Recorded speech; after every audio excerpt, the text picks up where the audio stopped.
Мирчев, минутите след 9. Сутрешния блок на BTV продължава с един казус, който познавате, но той има своето развитие. Отиваме в Пловдив. Айван Андреев, който обяви, че здравната каса не му отпуска лекарство за лечение на рак на гърдата, заради това, че е мъж, а не жена, все още е без лечение от държавата. След серия от репортажи по BTV, правилата бяха променени и държавата пое ангажимент медикаментите да бъдат осигурявани и за мъже. Защо обаче това не се случва, ще разберем в следващите минути от Райна Зайкова. Райна, здравей! Точно така. Добро утро, колеги от Пловдив. Аз се намирам пред административния съд в Пловдив. След малко тук Айван Андреев, който е до мен, заедно с неговият адвокат, има дело. Парадоксът е, че след като Айван даде гласност на случая в началото на юли, наистина правилата бяха променени и мъжете вече в България с рак на гърдата се лекуват аналогично както жените, така както се прави по целия свят. Но Айван Андреев до този момент не получава това лекарство. Добро утро! Добро утро на всички зрители на BTV и на всички, които ни подкрепиха в тази борба. Как си набавяте лекарство и то вашето лекарство ли е?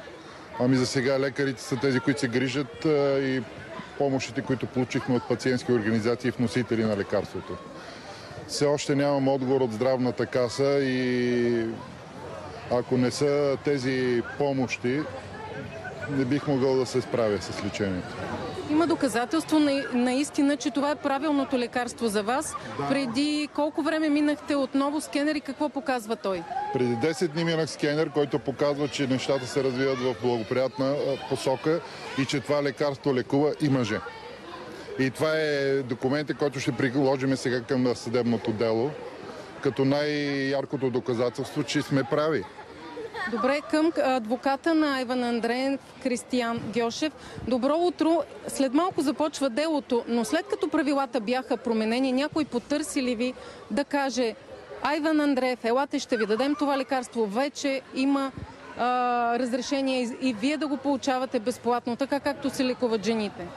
Не, напротив, от здравната каса в Пловдив и в частност юрисконсулта на здравната каса, действаща от името на директорката на здравната каса, отказаха да оттеглят решението, с което на Айван Андреев беше отказано лечение с лекарство Флувестран. Оттам насетне делото продължава и това е така, защото новите норми имат действие само за напред. Въпреки това не може днес да е разрешено използването на това лекарство и да е възможно, а вчера практически да не е било. Това наистина е парадокса.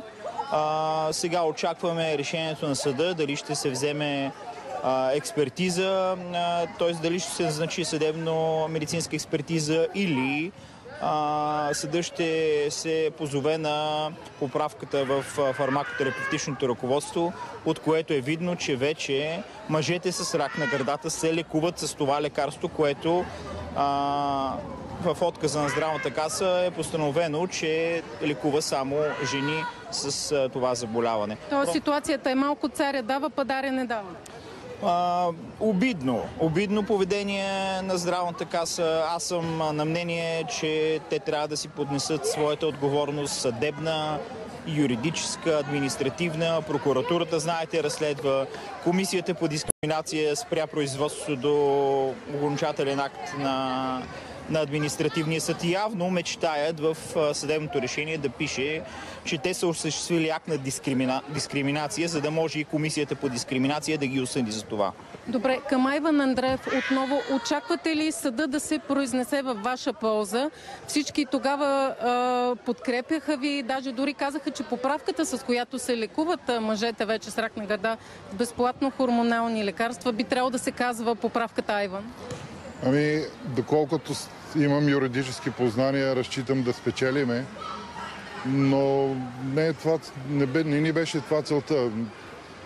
Обидно ли ви отношението? Разбира се, че ми е обидно, но се радвам, че лекарството ми действа и вече правя планове за Коледа, вече имам ангажименти, нещо, което ако имах химиотерапия, не бих си го позволял да приемам ангажименти за по-напред. Обадиха ли ви се тогава и други мъже с рак на гърдата, на които също е отказано това лечение до момента? Един-двама ми писаха, но се радвам, че всички вече могат да имат достъп до това лекарство. и моето лечение доказва, че то действа. Това е най-важното. Да, само че вие Не само теоретично, а и на практика виждаме, че то действа. Но само че вие не получавате лекарството. Все още не го получавам. Предполагам, че ще видим, ще се консултирам с лекарите ми какво правим от тук нататък. Все още го имаме лекарството. Кога ви е осигурено? Лекари казахте, че ви го осигуряват.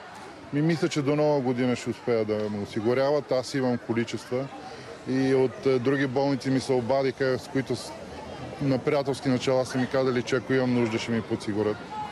Добре, благодаря ви. Битката продължава. След час тук е делото в административния съд. Ще проследим със сигурност борбата на Айван Андреев и на неговият адвокат. Райна, благодаря ти. В очакване, надяваме се това очакване да не бъде прекалено дълго. В крайна сметка е свързано с здравето и с живота на човека. Да, надяваме се да се произнесе административния съд в кратки срокове. И като